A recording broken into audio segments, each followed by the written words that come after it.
Well, today I'm recapping the 2025 Tops Industry Conference and a reality that I'm starting to face as an old timer in the hobby. You ready? Then let's do it.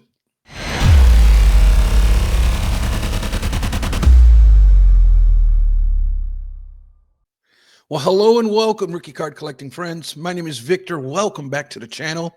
And I want to begin with a disclaimer. And my disclaimer is that I was not in attendance at this year's 2025 industry conference. However, many content creators were.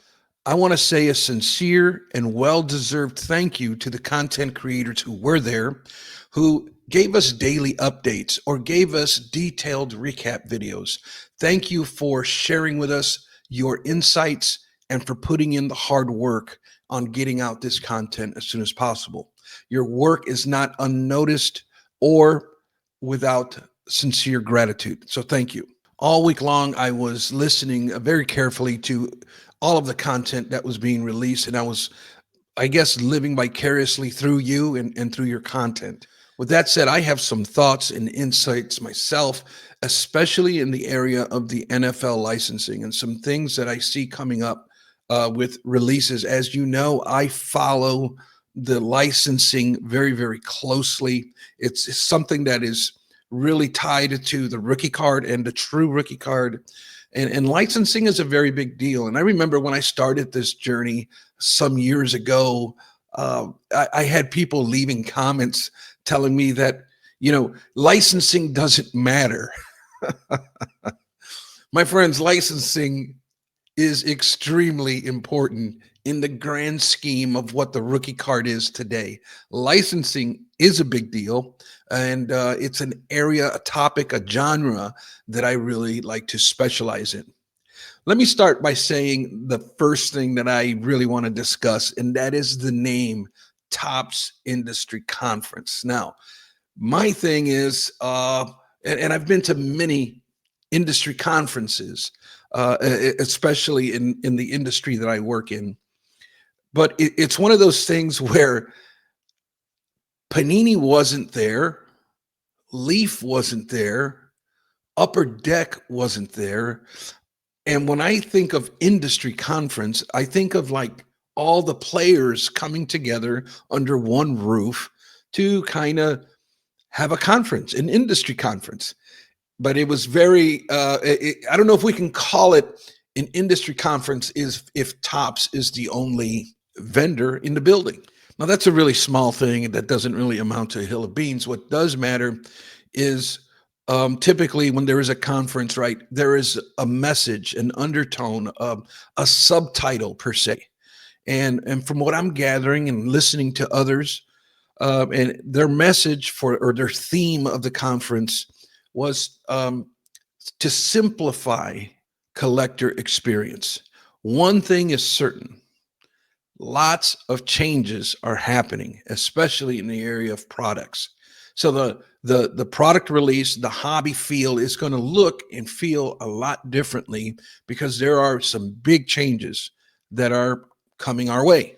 One of the ways they want to simplify collector experience is by way of having products for everybody. And I think this is crucially important because I think this is where collectors need to like find their lane, right?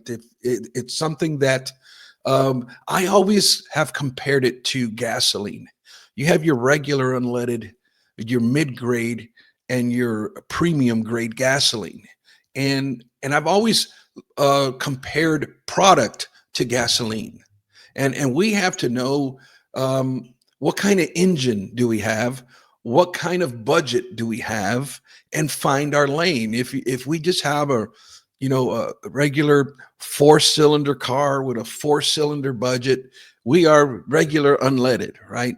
But you might be mid-grade, has some benefits too, right? A little bit more expensive, and the types of car and engines that take mid-grade is another tier of gasoline. And then you have your high-end premium stuff, right? For your V8 engines or your luxury cars like BMWs and that sort of thing. So those kind of vehicles take a different type of budget to participate in no different than in sports cards. There is high end product, and it's one of those things where there is a product for everybody, and we just, instead of complaining, we can figure out what kind of engine am I driving, what is my budget, and I need, what kind of gasoline do I need to purchase, and so that's the analogy that I have always used with it. And it seems like it tops wanting to focus on simplifying the collector experience. One of the ways is through having even portion products for everybody. It's just up to us, and we have to understand as the consumer, as the collectors, as the content creators, that Tops is going to make product for every level of income. So we just have to, I believe, accept that, and that's okay. There's there's people who drive really high end cars, and people who dress with really fancy clothes, and people who really like jewelry and art and those types of things. But then you have your blue collar, true blue collectors that really don't get it, can't afford or get into that kind of stuff, but they enjoy the flagship product per se. And there's a lot of tradition and history in that, and there's nothing wrong with that because it's awesome stuff. They also advertise the uniformity of serial numbers. Everything is going to be tiered. I guess everything's going to be the same, product after product. Every color is going to have a serial number attributed to it, and it's going to be like that across the board. That could be good, but perhaps a little bit of complacency can also kind of form in, and we're just, the same thing over and over and over again, extended over time. It just gets stale. So I don't know if that's going to be, it may be a good fix for the short term, but I don't know about long term. So we'll see how that all plays out. I guess another area that was a big deal there was the Red Rookie Redemption program that they came out with. I made a special video midweek on that specific topic and my thoughts on it. I'll leave you a link to that one at the end of this one in the event that you want to get some input on that. But there's a thing that I've noticed that's kind of confusing me, because I'm reading certain articles, and I believe it was one on Sports Collectors Daily that specifically said that this is going to be on base cards. But on the video, I noticed that it says that they're going to be available in the Bowman Chrome refractors. So Bowman typically has the Bowman, the paper base product, right? And then it has the subset Bowman Chrome inserted. And then the Bowman Chromes have parallels. But it seems like one of those parallels is a refractor, obviously.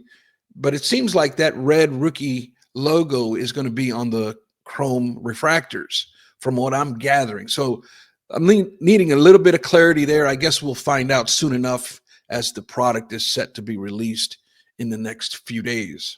Lots of activity, at least from what I'm seeing and hearing on the non-sport side of things. There is a litany of product coming out for the non-sport. It seems like Fanatics has really sunk their claws into the non-sport genre. That's fantastic. I don't really play in that genre, so I don't know much about it. My only thing is, that's typically a lane that has been preserved for like Leaf and their popular pop century product, and so now it's just like, what's going to become of Leaf now that Fanatics has sunk their claws into the non-sport side of things, and they have the license for just about every single major thing out there. Moving on, I'm going to jump into the actual meat of this video, the inspiration for this video, and that is in the licensing transition here. I'm starting to, I don't have a lot of clarity. I'm just putting the pieces of the puzzle together, and it's sounding off some red alarms for me. I'm throwing the red flag per se, to let's review this per se, kind of like they do in football, because in football is the primary concern that I'm seeing. One of the major things that really caught my attention was when they says that some product lines are going to be released every other year. That's really a different concept, and one that I can probably agree with, because I just think that sometimes, the product is, there's an oversaturation of product. There's just too much out there. Now, I don't know how they're going to base that, if it's going to be a truly every other year, or is it going to be when there's a hot rookie class, they're going to pump out extra product. And when the rookie class is not so good, they're going to tone it down some. I don't know what their game plan. I guess we'll see. That's an interesting curveball that they're throwing at us here. Also, they threw out some dates, which I really appreciate that they kind of solidified and gave the hobby some dates. It's basically October 1st is going to be officially when they take over the NBA license. Interestingly enough, they have already released the Topps Chrome is going to be late. It's going to be more towards the end of the year.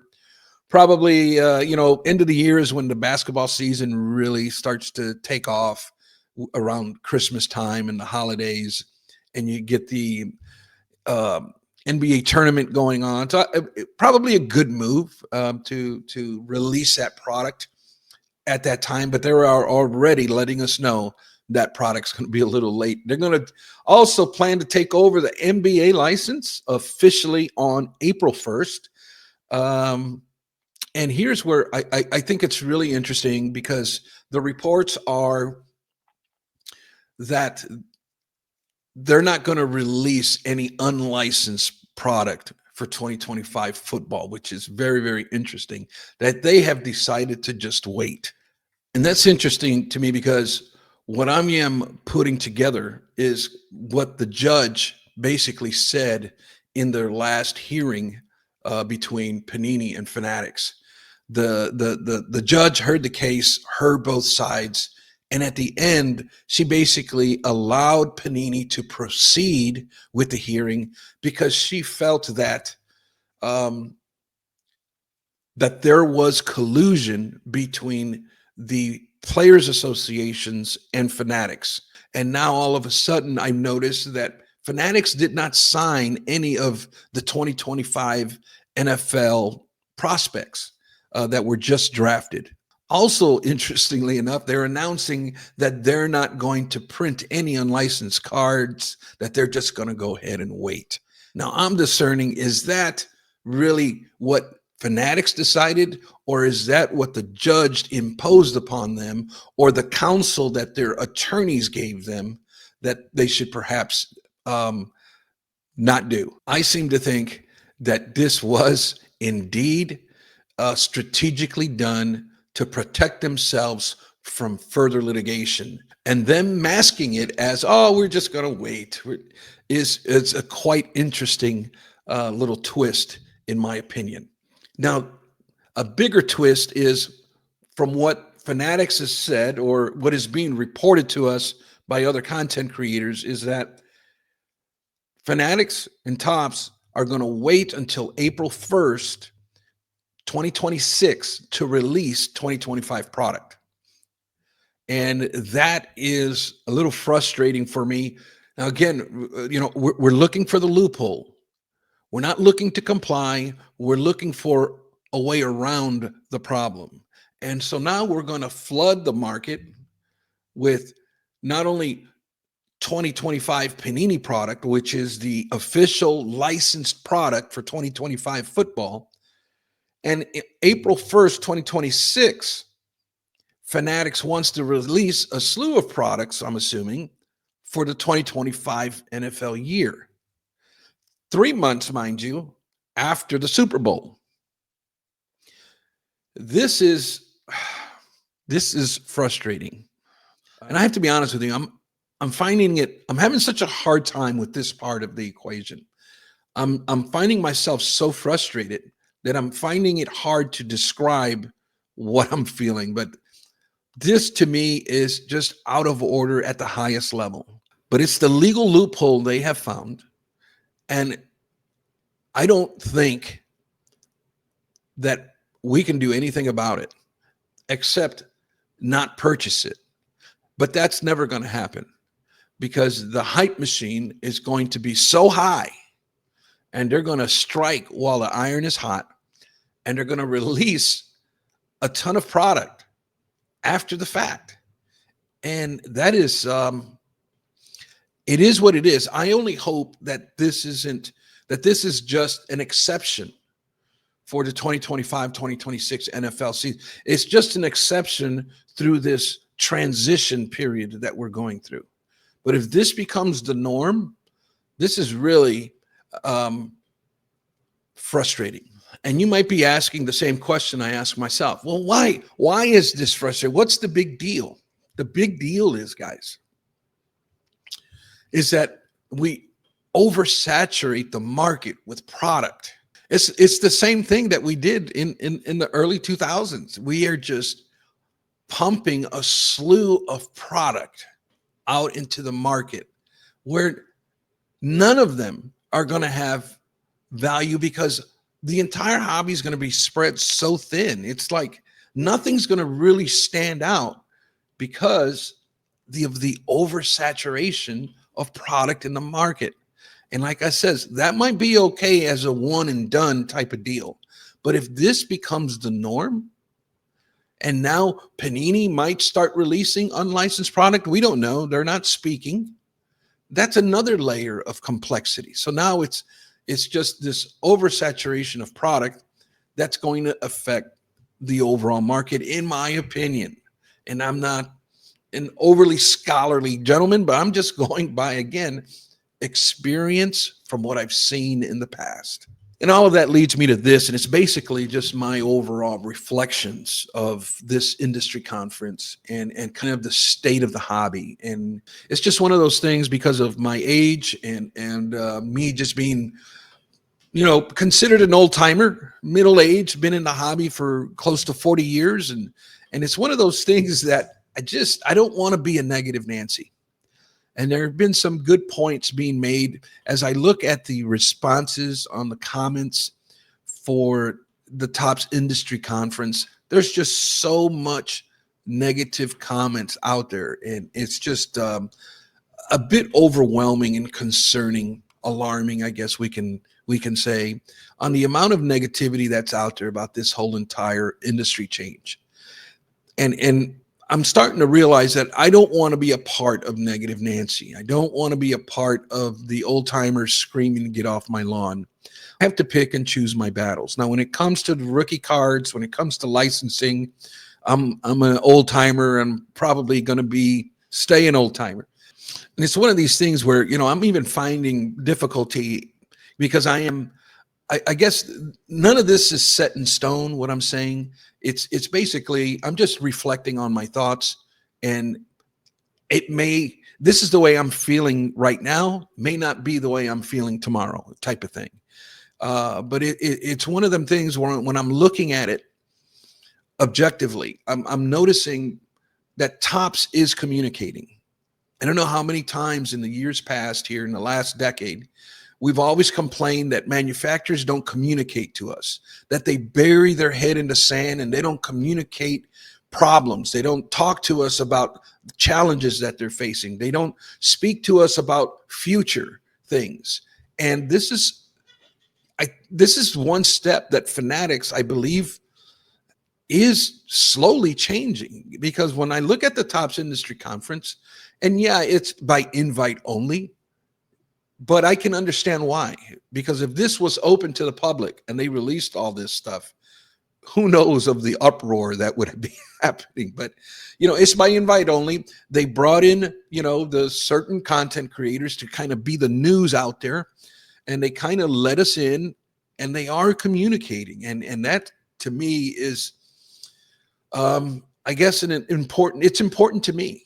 And the other thing that I'm starting to see is that Topps, they are enforcing the rules, you guys. They have a certain expectations for certain shops, and they are expecting for these shops to meet that expectation. And they've talked about, they're even talking about sending out um, like surprise visits to shops.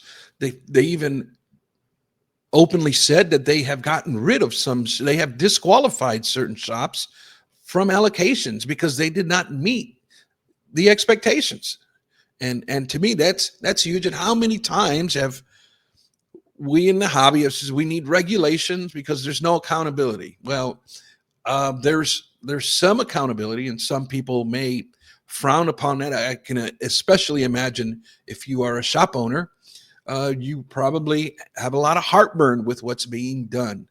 And is it their way of phasing out the smaller places and having only those who comply to have allocation? I don't, and it's tough because allocation is one of those things that I really don't understand. It's not my world, but I can see the challenges, right? I can see, where Tops is kind of like, hey, we want this to be a partnership, and some shop owners are probably not wanting to do that. They're wanting it to be they want their allocation to come else in other ways. But it's one of them things where I believe, the good old boy system is done.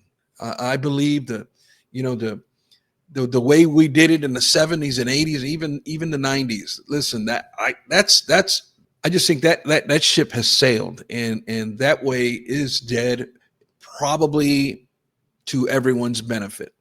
And unfortunately, and I've lived through two takeovers at in the place where I work, in the industry that I work, and it's really, there's a new sheriff in town, and you're either going to play or you're going to get out. And I'm saying all of this to say this. It's just that for me personally, I don't open a ton of new product. I really don't. But I do get a lot of new product when I'm going through dollar boxes, or when I'm shopping or bargain boxing shopping, or buying collections, that sort of thing.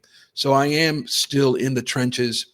I do still have to get involved because of the work that I do, the plans that I have for the future of this channel and my brand. I have to keep up with ultra modern product. I have to keep up with product releases and current day rookies, and the production of rookie cards, because the work that I do, the work that I'm passionate about, the plans that I have for my brand and my business, forces me to stay in tune or in touch with current day hobby happenings. It forces me to study today's product being released. And it's something I really enjoy doing. I absolutely love it.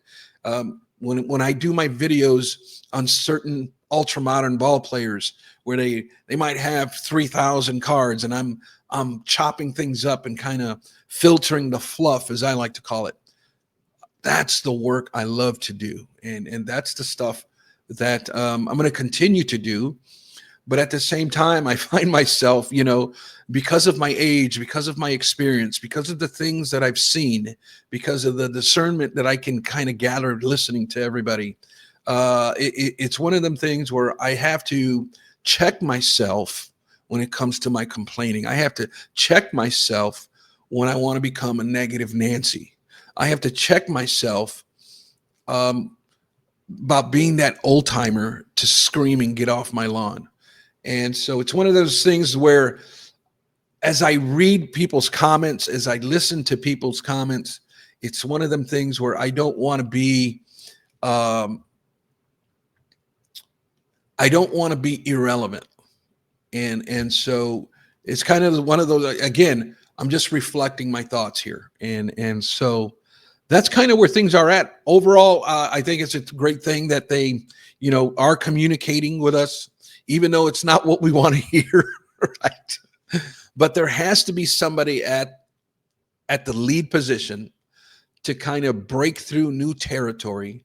They have to be, if they're going to be the industry leader, they have to trailblaze. They have to be visionaries. They have to see the big picture, and not everybody's going to see the big picture right away. And they have to have the courage and the knowledge to kind of plow the path forward, like it or leave it. At least they are being courageous enough to take the bull by the horns and carve a new path. And all of that, guys, listen, there has been a ton of changes since Fanatics has took over.